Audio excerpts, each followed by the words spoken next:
For the last decade, Australian governments have been a laggard on climate action. Successive Australian governments have interpreted our national interest as the fossil fuel industry's interests and pushed back on any request to increase our climate ambition. And that's been personified in our former Prime Minister Scott Morrison, who we all remember brandished a lump of coal in Parliament to show his support for the industry.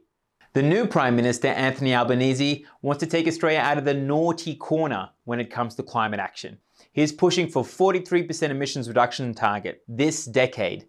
That's a significant increase on the 26% we've had, but it does fall short of what the science requires. He wants us to be powered with renewable energy and to hit over 80% in our national electricity market. He wants a charging station every 150 kilometers, which means that everyone has the opportunity to switch to an electric vehicle. Alongside the Labor Party win, you had independent candidates pushing for climate action and integrity in key seats in Sydney and Melbourne and Perth, all 6 of them winning. Alongside that, you had the Greens win a couple of seats in Brisbane. Together they make a supermajority, pushing for really strong climate action over the next 3 years of government, which is a refreshing change compared to the last 9 we've just had. The new Labor Party has a huge task ahead of itself, including on the international front. It wants to bid for a UN climate conference in 2 years' time and in partnership with a Pacific nation.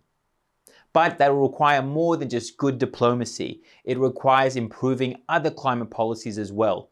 That includes rejoining the UN's Green Climate Fund and coming up with a plan to transition away from gas and coal. Australia is the 3rd largest exporter of fossil fuels in the world. It excels at exporting the climate problem. The new Prime Minister wants to turn Australia into a renewable energy superpower. Hopefully, Australia will be known for exporting climate solutions instead. So what do we do now? Because I have this weird feeling like as if we've kind of won. And that's unusual in Australia.